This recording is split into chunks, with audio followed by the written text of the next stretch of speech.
Hello everyone, welcome back to Point of Insanity Game Studios Geekery in General podcast. This is Al. Remember me? Yeah, I know it's been a while since I've posted something for Geekery in General. There are a couple of reasons for that. As I'm sure some of you know, this is not a full-time gig for me. It's just something I do in my spare time.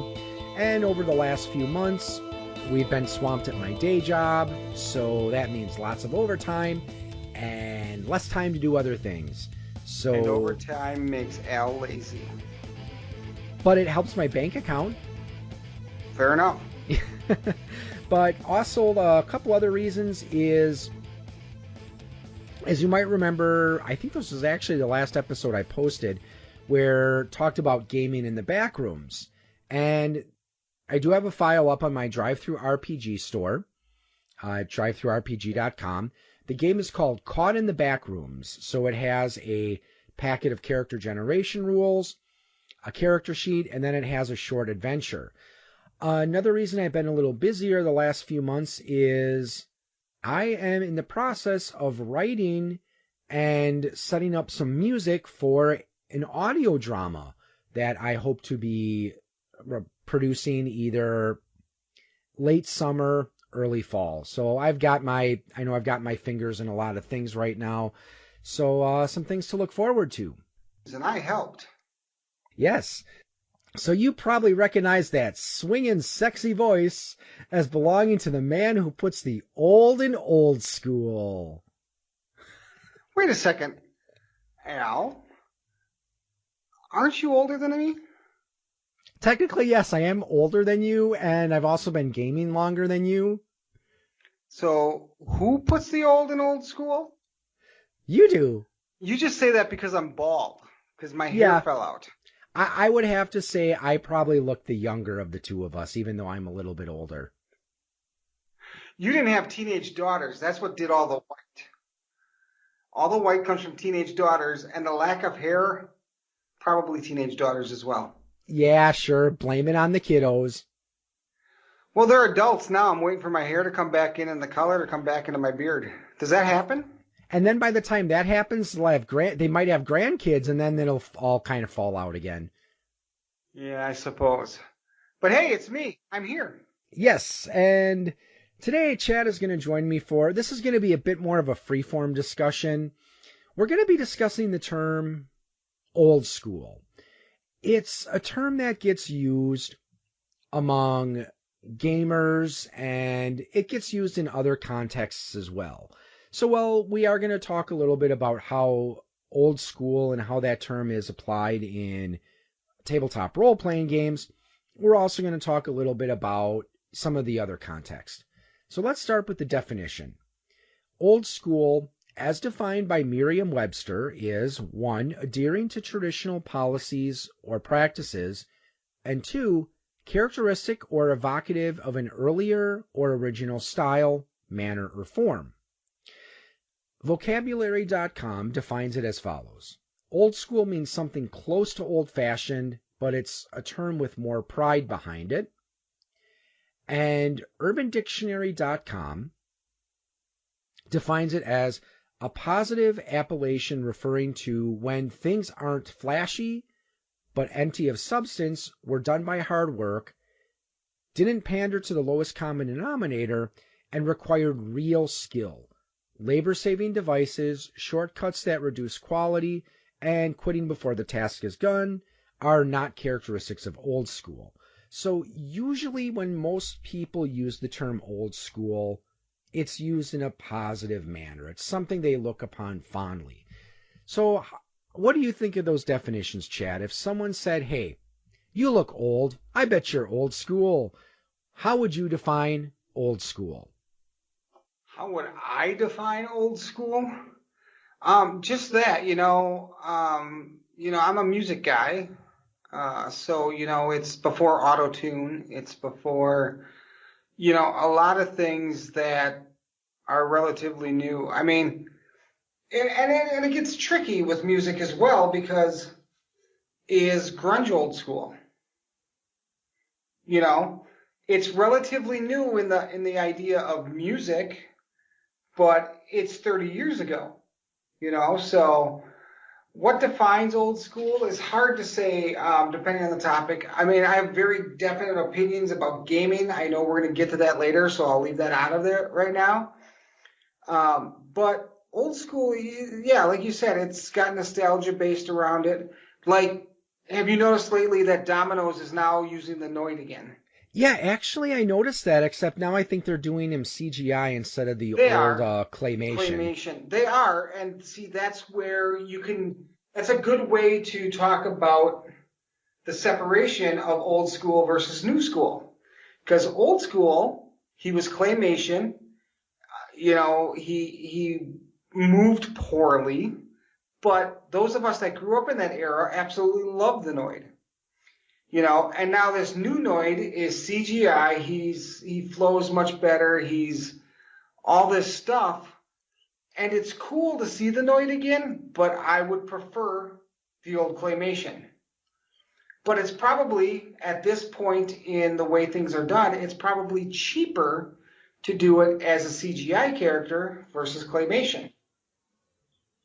Yeah, and you make a good point when you mention music because I have occasionally heard old school used in different genres of music.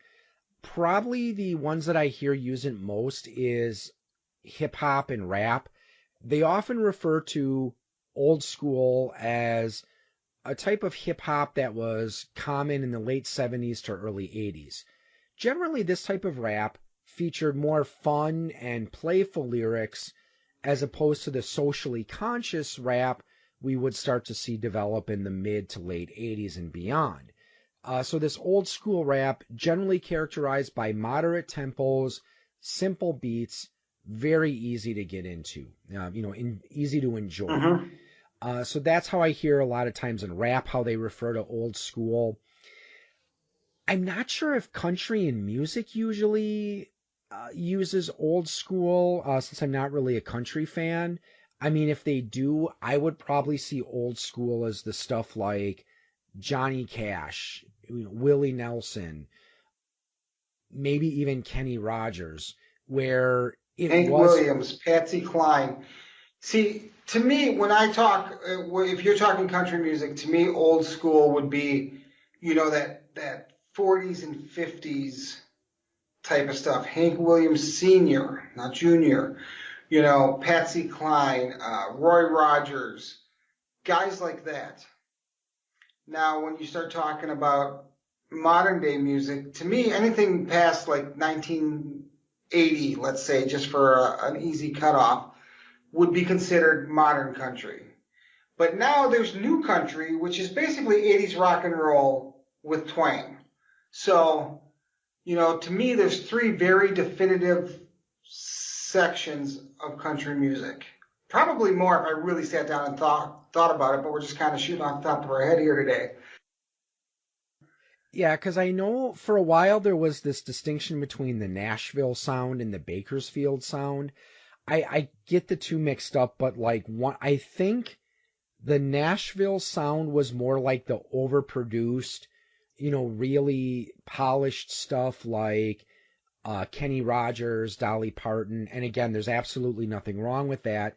And the Bakersfield sound was more stuff that was meant to have a bit more rough, unpolished feel to it. And it was Mm-hmm. designed to be this reaction to this overproduced, very pop culture country that you saw being produced. And I know I have had people I've known over the years who said that the thing they hate about modern country is it doesn't sound like country. It, as you put it, it sounds like rock or pop with a little bit of a twang. And, generally they're still talking about a lot of the same things that older country would sing about.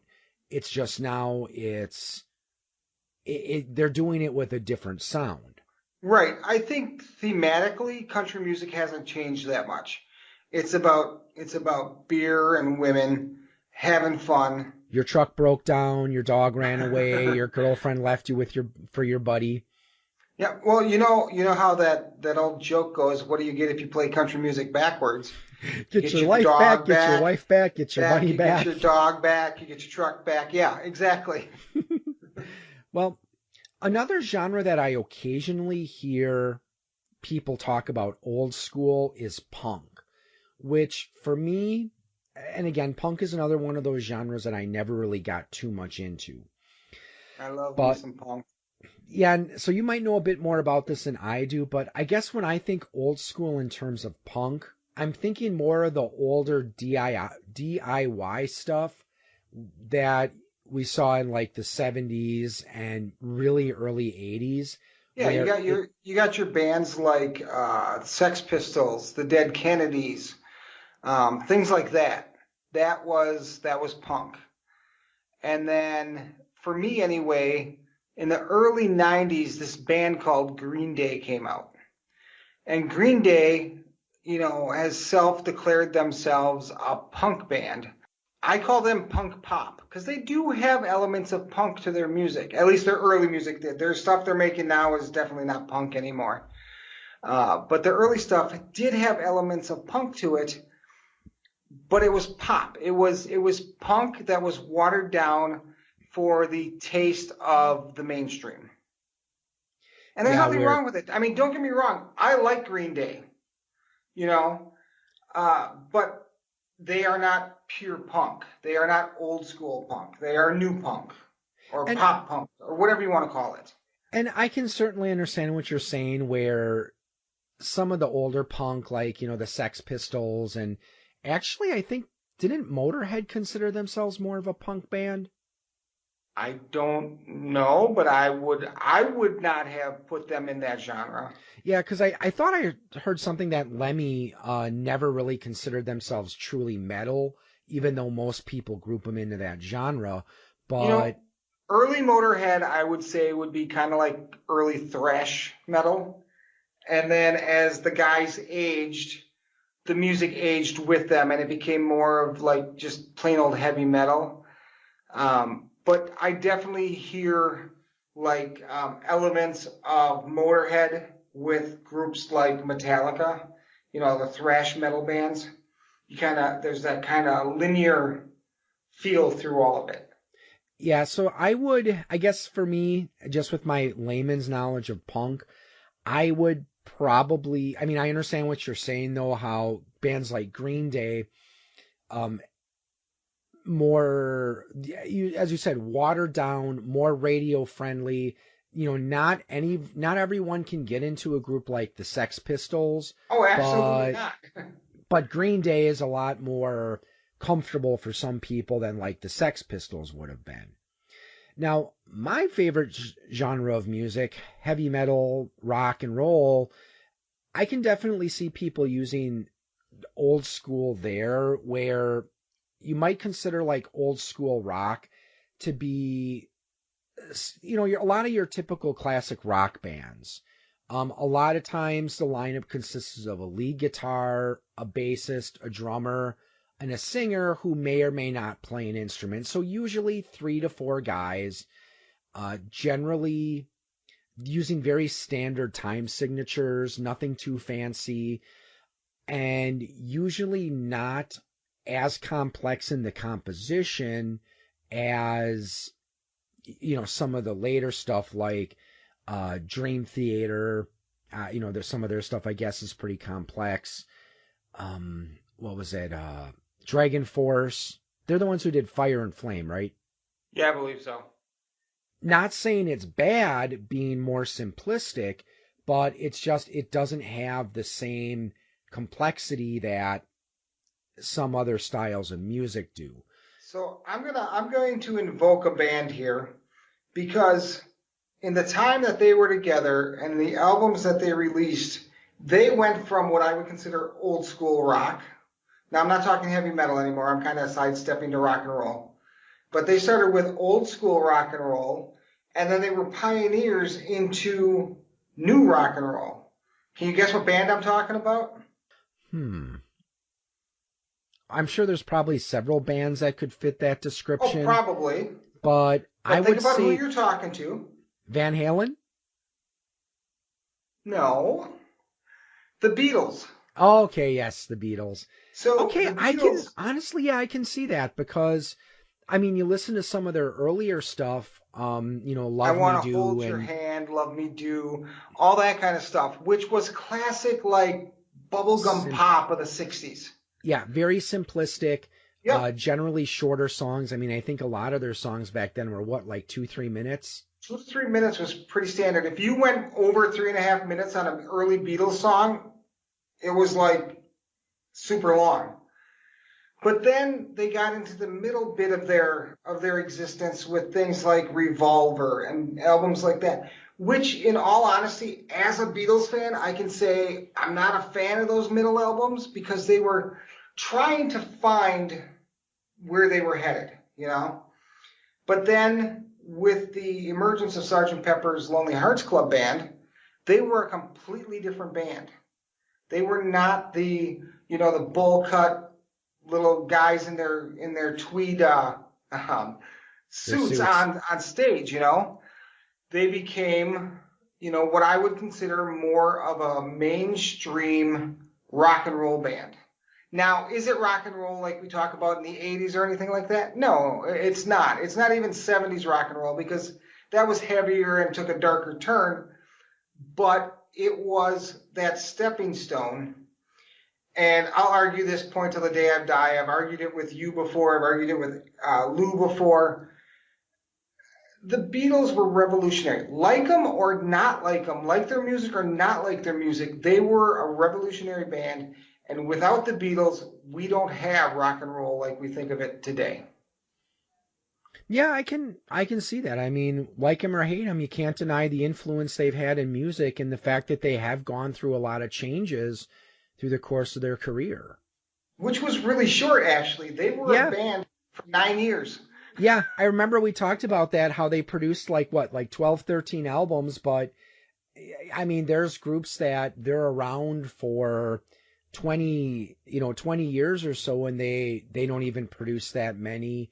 But They yeah, put I out mean, 6 albums in 20 years or something like that, you know? yeah, and here it's like less than a decade and they have I think it you was know, 13 studio albums. yeah, and again, people still listen to them and still very much enjoy that music today. So, yeah, and I guess for me, it's like I know rock and heavy metal, they can be kind of, sometimes they can kind of cross a line, but sometimes it can be kind of hard to really define where that boundary is. And Hmm. I guess for me, I usually put it more at the amount of distortion, where, heavy metal tends to use a bit more distortion in the guitars. Uh, can be a bit faster paced. Usually it's a different attitude, it's a different look, it's a different lyrical style, different subject matter that they touch upon in their albums. Well, it's funny too, because if you look at labels, there are so many labels for music. And it comes down to a few things. It comes down to guitar usage. It comes down to foot pedals on the drum, because whether you're using a single bass, or a Or double double bass, bass, yeah. that characterizes you. It's kind of ridiculous. And then in the early 90s, they threw out that ever important label of alternative, which means nothing. But, like Bon Jovi, we just recently did an episode of Musically Challenged on Bon Jovi. And they were labeled as hard rock in the beginning of their career. But as it went on, they became rock, and then they became pop, basically. They did a country album, and I kind of like that. I like bands that change. Now, you can go, but you like Motorhead too, and you like AC/DC, and their music has sounded the same from day one to the end of the run. But there's something about the old school personality of Motorhead and AC/DC. There is something to be said about music that just talks about having fun, getting drunk, and getting laid. There's something fun about that. It's easy music to listen to. There's not this deep, heavy meaning to it all. Um, But then there is the idea that, you know, if you're going to write music, should it convey something? And that's kind of the new school feel of music, you know. They want to tell, not necessarily a story, but they want you to understand some point that they're getting at. And that's the big thing. That's kind of my cutoff point between old school and new school. You know, old school was fun, you know, get drunk, get laid, have a party. And then new school is kind of like, okay, all that stuff that came before us is fine, but now let me tell you why I want to get drunk. Or let me tell you about this thing that bothers me. You know, you get bands like U2 who talk about social issues and have their entire career. You know, you get bands like that that are there, they're trying to make whether it's a political or, just like some sort of statement that, you know, they think is important that people need to hear. So that's kind of overall, you know, regardless of the genre, that's kind of where I make that cutoff between old school and new school. I mean, I think there's always been musicians that have tried to make deep, meaningful lyrics, but there's always also going to be those bands where, yeah, they just want to party and have fun, and there's nothing necessarily wrong with that. Different strokes for different folks, you know.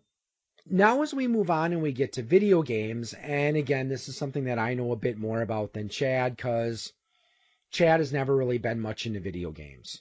So, no, just wasn't my thing. And then once the graphics got over like 16-bit or 32-bit, I get motion sickness. I can't play them. Yeah, I understand. I can't play 3D games for longer than an hour before I start to get a bit sick. And some of them, if there's like a lot of looking around, I can't. Like if my son tried to introduce me to Skyrim, and okay. I've heard of it. think I lasted like about 10 or 15 minutes before I'm like, I'm sorry, I'm just too much motion sickness. But yeah.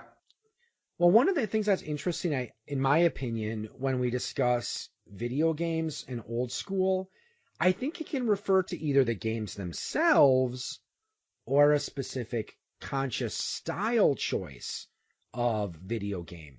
Sonic the Hedgehog!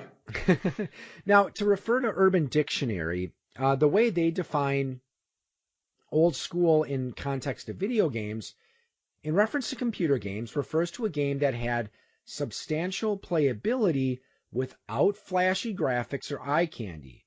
Old school gamers appreciate difficult maneuvers, careful planning, and scorched earth policies. So, what I mean, I think it can refer to the games themselves or a specific style. You know, it can certainly refer to games like Pac-Man, Donkey Kong, Super Mario Brothers, the original Legend of Zelda. So like I said, it can refer to the games themselves, or one of the things that's gained some popularity over about the last 10 years or so are retro style games. So these are games that they're newer games. They were made recently, but the graphics and play style are more akin to the 2D games of the 80s and early 90s. Like one game I can name off the top of my head, Shovel Knight. Also another one that I really liked was The Messenger. And Undertale, I think, kind of goes in that same thing as well. And Chad, you look like you have absolutely no idea what those games are, do you?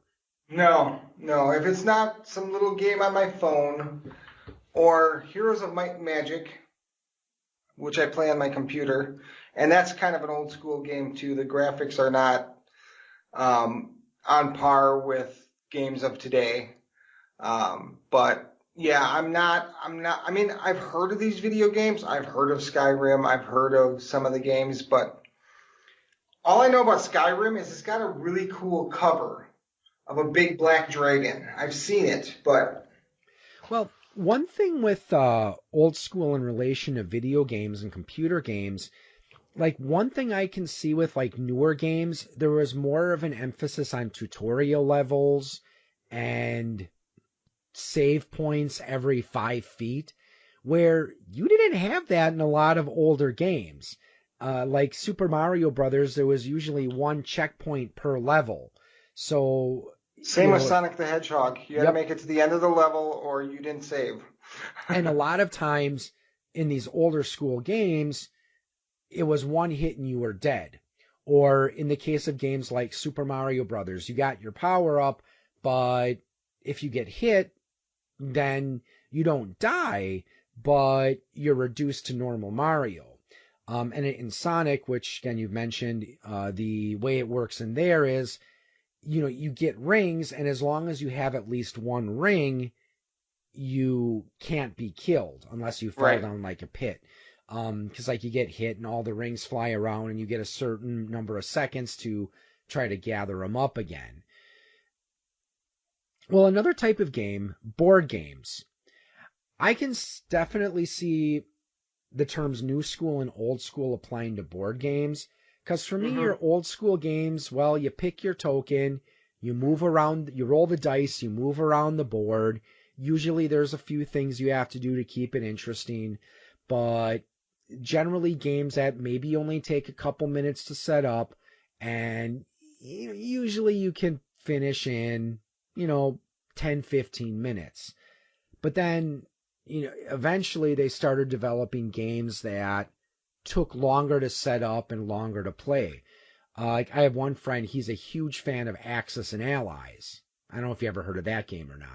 I've played that several times, yes. Where depending on how things go, that game can last for a couple of hours.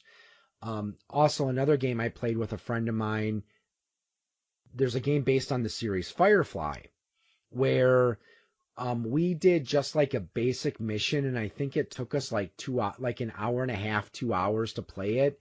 And it took, well, it didn't quite take that long to set up, but it still took about 5-10 minutes to get set up and get ready to play the game. Part of it is this was the first time we also played the game, so we weren't as familiar with it. But again, it's one of those games that a very new school in its design, in that there's a lot more rules, there's a lot more variety, there's more depth, there's more strategy, and it can take a lot longer. I mean, it's like set aside an afternoon if you really want to play the game. So I play a game, one of my favorite board games is called Arkham Horror, which is based on the world of H.P. Lovecraft, Call of Cthulhu, whatever you want to call it. Surprise, surprise. Yeah, I know, right? But anyway, it's a cooperative board game. I have played this at least once a year for the last 5 or 6 years. It takes approximately an hour and 15 minutes to set up.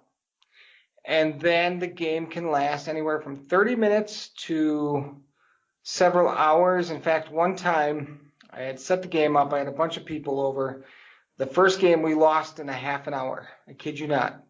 It took me longer to set up the game before they came than for us to lose the game.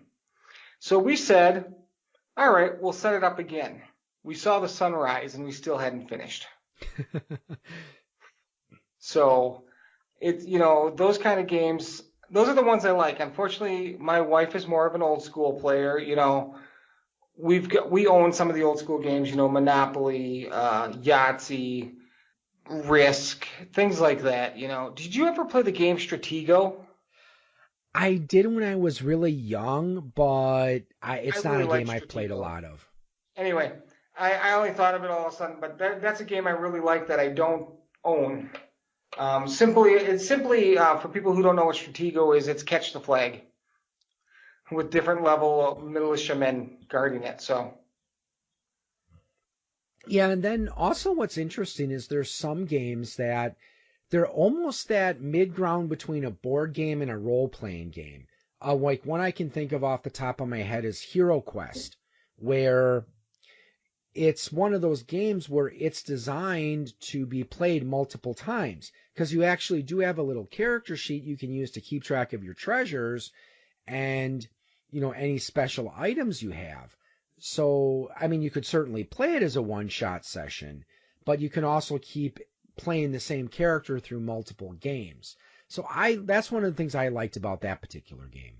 Yeah, there's several games like that. I can't think of the one I'm thinking of right now, but you start off as a first level character, and then you play and you work through all these different scenarios. And obviously you can't play them all in a night because they take a couple hours apiece. But yeah, it's role playing for the lazy, I call it. And there's absolutely nothing wrong with that. I mean, Oh no, absolutely not. Well, that actually does transition nicely into the main event for today's show, something that Chad and I are both very, very familiar with, tabletop role-playing games. Now, to quote Urban Dictionary, again, nerds. In reference to role-playing games, old school refers to games that tested players' wits, could kill off careless characters, and required dedication and inner strength to play. Old school games didn't pander to the ideas that everyone is created equal, that all options are open to all races, that the markets were somehow free, and that a quasi-medieval society could have near 100% literacy. And honestly, that's something I'd like to discuss because I think whoever wrote that did actually make several good points in there. But to kind of prime our way into this conversation, do you think old school is dependent more on the rules, or is old school a state of mind? Or is it a combination of both?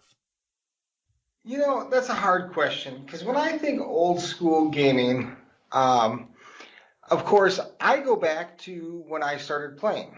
So I started role playing in 1994. And so for me, old school is second edition Dungeons and Dragons. It is White Wolf's Vampire the Masquerade. It is, games like Atlantis and different ones that I've played over the years. But there's a definite feel to the rules of older games. When I started playing Call of Cthulhu, I started playing on 4th edition. They're now up to 7th edition. 4th edition was so deadly that when each week when we would play, we would go in with 4 characters. So you had the current character you were playing. If you had any left from the session before, you would have like 1 or 2 left maybe. You would fill out your roster of 4. And as they died, you just take the dead one, set it aside, and whatever was on top was your next character. I mean, it was deadly. Now, I run 6th and 7th edition, and they've kind of become namby-pambies. Because, yes, Call of Cthulhu is still one of the deadliest games out there as far as character deaths, but I have never had people go like, make extra characters. I've never done that because they don't die that way anymore. There's things that allow you to live longer. Creatures aren't as strong. I don't know exactly what it is, but there's definitely something that has made Call of Cthulhu much less deadly than it used to be. And to risk being overkill here on this, but the game we're working on, in the back rooms, caught in the back rooms, we've been having this argument for a while now. How deadly do we want to make it?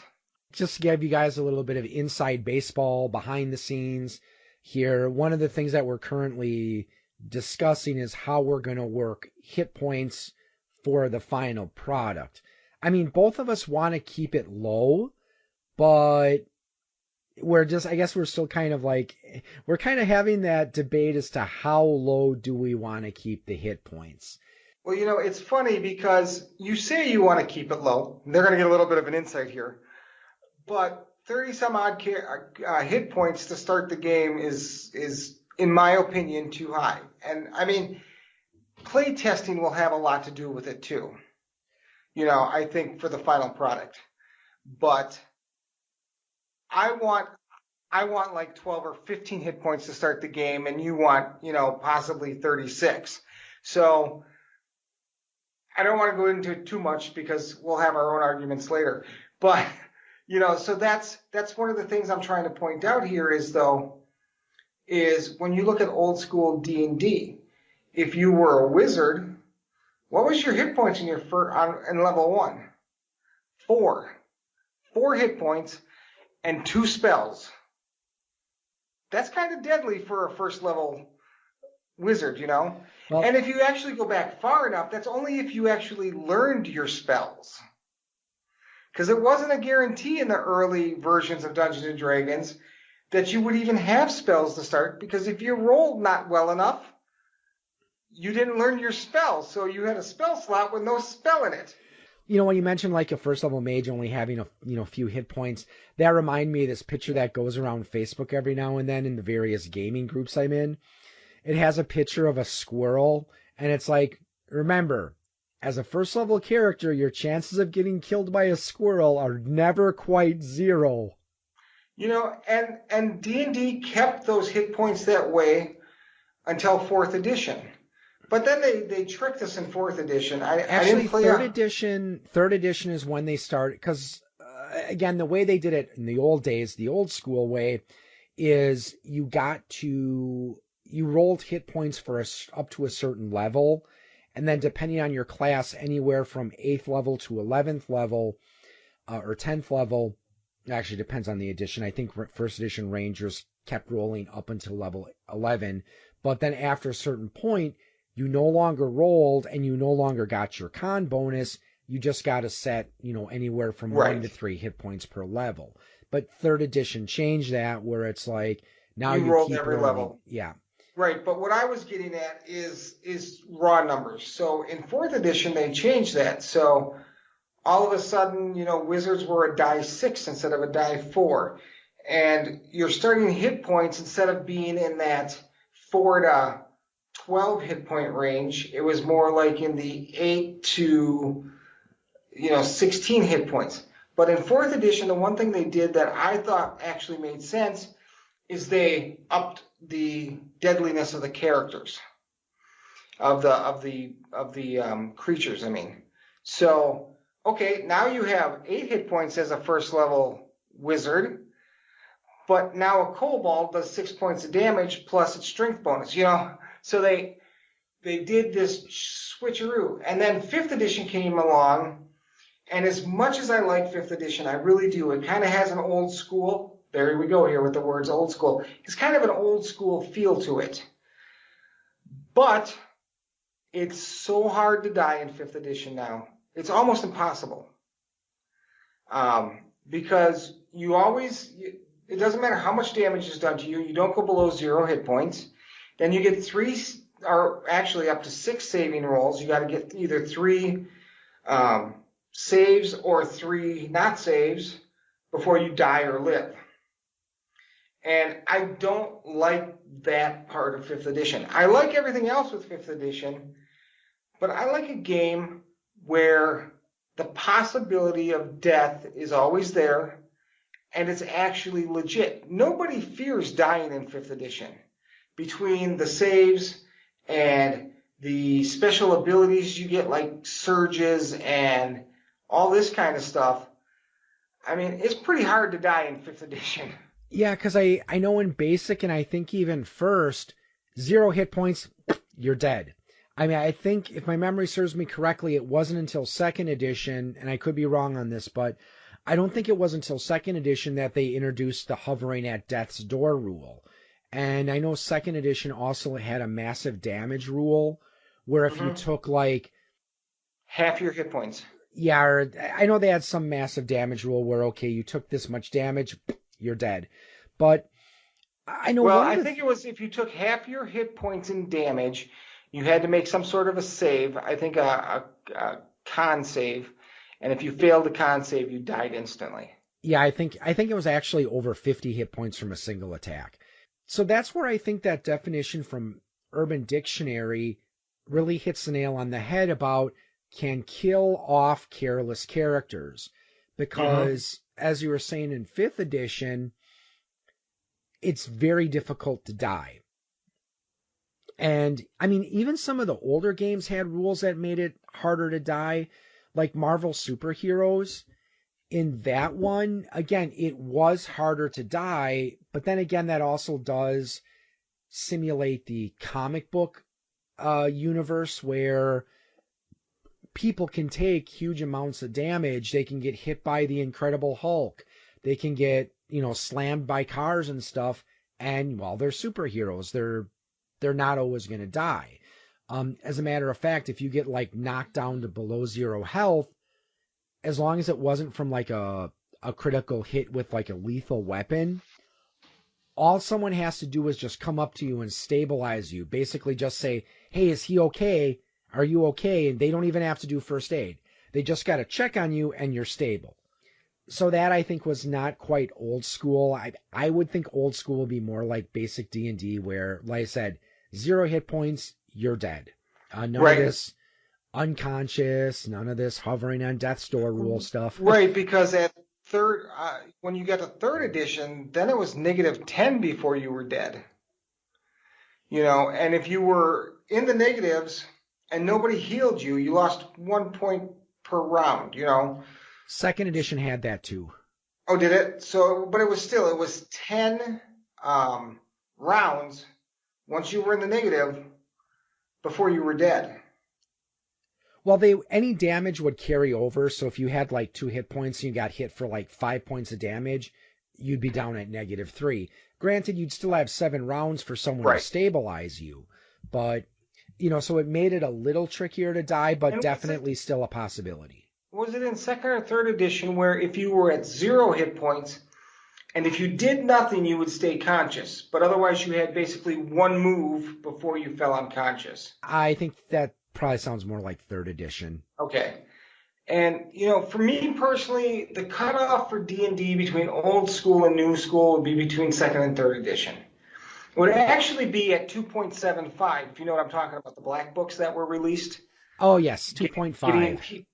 Getting people prepared for 3rd edition coming out. Well, actually, what they were doing is they were getting us prepared for 3rd edition coming out and the sale from TSR to Wizards of the Coast. And so, I will agree with you on that. I think if we are going to draw a line between old school and new school D&D, that's transition from 2nd to 3rd would be it. Like one of the things that the Urban Dictionary definition gave that I have to agree with, and I think, okay, I know this is potentially controversial with some stuff, but one of the things they mention is they don't pander to the idea that everyone is created equal and that all options are open to all races. It's just a fact. Some people are going to have better stats than others, but the thing I wanted to talk about is this idea of all options being open to everyone. Because again, older styles of D&D, generally dwarves couldn't be wizards. I know that the Dragonlance setting, I think, did give some types of dwarves the ability to progress, but they still couldn't reach the same levels as a human wizard did. And I know this is one thing that some people don't agree with, how, a human can progress to any level, but for most classes open to elves, a race that usually lives for hundreds of years, they can only get to a certain level.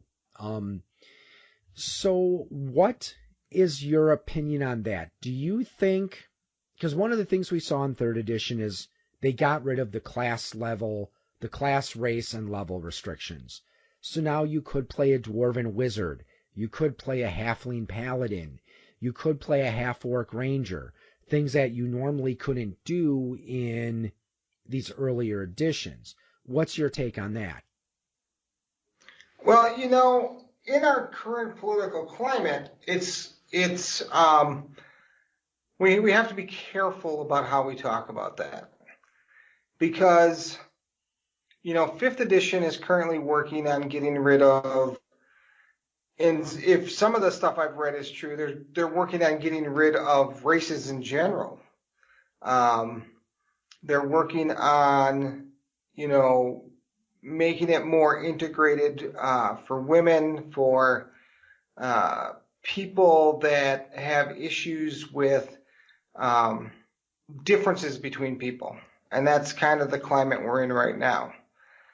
As an old school gamer, though, I always enjoyed the little intricacies to certain things. Like, how dwarves and elves didn't get along. they didn't know why they didn't get along. You know, that hatred between the two was so old that nobody really knows why they didn't like each other. Um, but they just didn't. And, you know, in certain game groups, they played that dislike between the two characters, you know. As far as open classes, I always thought that should be. I've never understood why a dwarf couldn't be a wizard or a sorcerer, because if everybody else can have this magical juju running through their veins, so that make them magic, why couldn't a dwarf? You know? Well, I think with the case of dwarves and halflings, since they have innate magic resistance, they get the bonus to saving throws based on their con. That was supposed to be the balance, where while they couldn't use wizardly magic, they were more resistant to it. Okay, then explain why elves could use magic. They were resistant to certain things, including magic of certain types, sleep. There were other ones too, but sleep's always the one Sleep that and comes to mind. charm. Though Sleep in and charm. basic D&D, elves are immune to paralysis from ghouls, and the explanation that I forgot where I read it, but the explanation was that when a ghoul touches you, the reason it can paralyze you is it's preying on your fear of death. And since, or specifically, old age, and since elves live for hundreds of years, they don't have that innate fear that like a human would.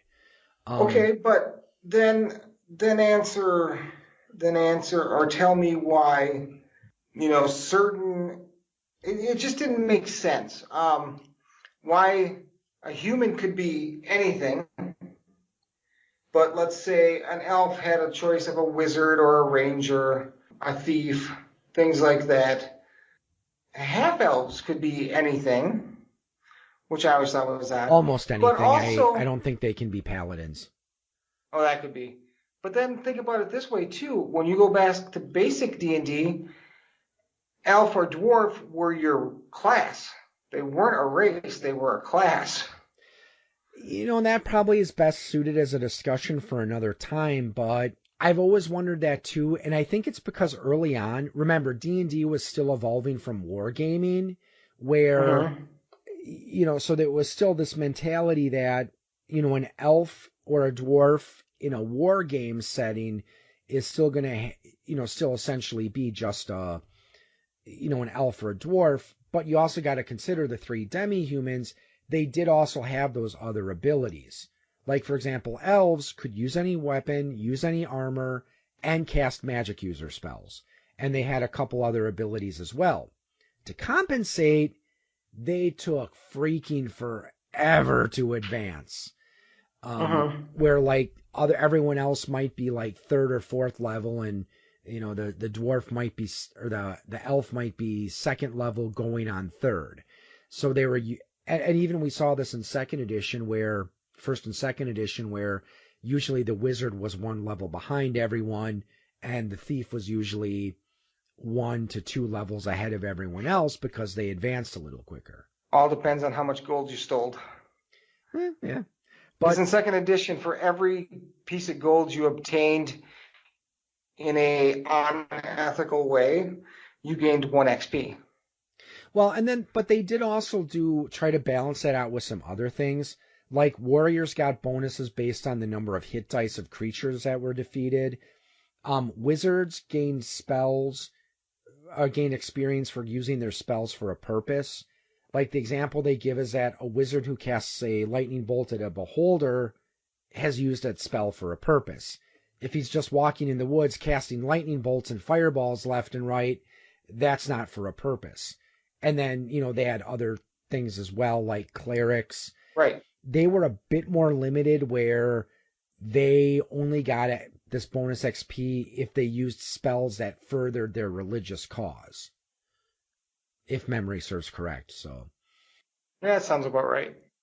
Now, one thing I do disagree with.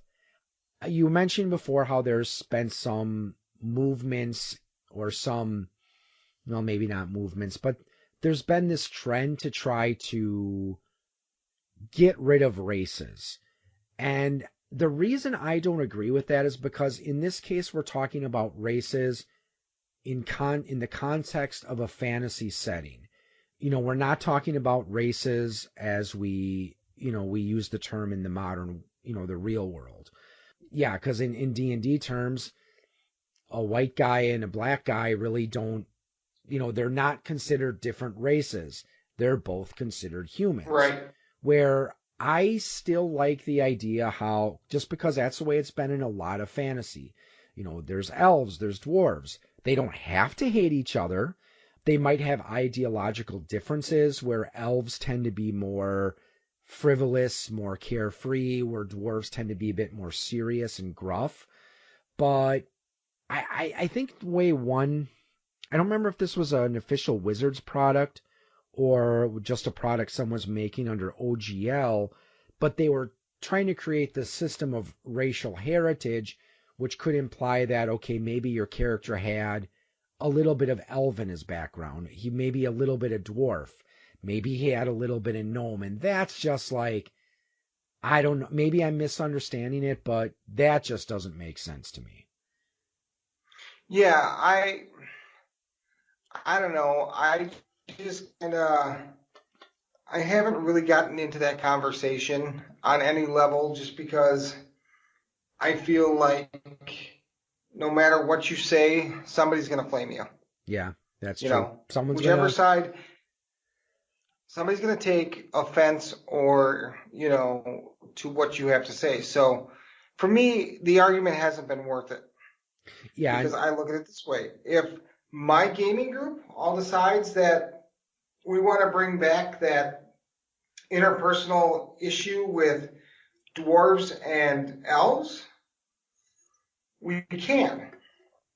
There's no reason we can't. So that's just kind of my thoughts on it. My thoughts are do what works for your game group, old school or new school. If it works for your game group, nobody else really matters. As long as everybody in your group is comfortable and you all agree on the rules, that's all that really matters. and I 100% agree with you on that because the way I see it with any role-playing game, they're there to be a guideline. You are more than welcome as a game master and I've always, in any game system I've ever written, I've always tried to stress that these should just be considered guidelines. As a game master, you do whatever is going to be needs to be done to make the game more enjoyable for your group because again, each group is going to be different. I know people who think this whole movement to de-emphasize the role of race in D&D is a bunch of hooey. I haven't had that come up as an issue in any of my gaming groups yet, but I don't know. I mean, I understand though that sometimes it's one of those conversations where you have to decide if it's worth having and how is your group going to react to it. I just personally think that it's not really necessary because we're dealing with, I mean, if we're talking about something like fantasy, superhero, or science fiction, where it's clearly not a very realistic or real world setting, then I don't think we really need to lose sleep and we really shouldn't get worked up over this whole concept of race in the games. That's where I think the old school approach is better. Now, where I think I can see it making somewhat of a difference is when we're talking about modern day settings or games that are intended to model historical Earth. Call of Cthulhu, I think, would actually be a good example because, I mean, we have to consider, yes, H.P. Lovecraft was a racist. Uh-huh. Now, that doesn't mean that you can't enjoy his, his works and a fantasy setting, a modern fantasy horror setting created off of that work. But we have to be honest here. Some of the terms and ideas people had about things like race, gender, religion, and sexuality back in the day of H.P. Lovecraft probably wouldn't fly today. Well, and there's been a push for that too. And in fact, I've changed the way I run Call of Cthulhu there's still some, depending on what era I run in, there's still certain things. Like if I'm running a, 1940s game and somebody wants to play a female doctor, I'm not going to stop them. But there are going to be people within the setting that are going to have issues with a female doctor. You know what I'm saying? Yeah. But you can do that. You can have those situations arise without being that sexist guy from the 40s who's going to use all kinds of terminology that's not necessary. Yeah. You know what I'm saying? You can still, in my opinion, you can still build those interpersonal conflicts without using the slurs that go with it. Okay, so let's wrap this up here. So I've always considered myself more of an old school gamer. Now, do you consider yourself more old school or new school? I enjoy old school more. But that being said, I still play 5th edition. I enjoy 5th edition. I play the new Call of Cthulhu, which is completely different from what I came up on, and I enjoy it. But I prefer the feel of old school over new school. Okay. And do you think old school is more a state of mind? Is it dependent on the rules, or a little bit of both? For me, it's state of mind, because you've played with me before. I don't care about rules. I use rule sets as guidelines, but I allow rules to be broken willy-nilly if it tells a better story. And I guess I would see old school as a little bit of column A, a little bit of column B. Because, let's face it, as game masters, we really probably don't want to spend a lot of time, playing around with, okay, what rules am I going to use? What rules am I not going to use? What rules am I going to modify? You have some game systems like I said, basic D&D, first edition D&D, very, very old school. And, again, more simple game mechanics. And this is a big one. Rulings over rules. It is also a mindset as well, because with any system you can design adventures that do have more of an old school feel to them. Uh-huh. A lot of like the old dungeon crawls, like, Keep on the Borderlands, or a lot of the wilderness exploration type stuff like Isle of Dread, or just the murder fest that is Tomb of Horrors. One of my favorite module type games I played was actually with a game we haven't even touched on, which is Pathfinder. Now, they had a 6-book series called Kingmaker, which was an amazingly written module where you start out as these low-level characters. The 6 books or 5 books or whatever it was took you through to level 20. And in the process, you became the Kingmaker. You became the group of people who, well, one of you would become king at the end, But it was just such a well-written, and it wasn't all about fighting, Like a lot of times modules are all about get from this fight to this fight to this fight to fight the boss. This was, in the beginning, there was a lot of fighting. In the middle, it kind of slogs down because it becomes a lot of how a kingdom's monetary stuff works.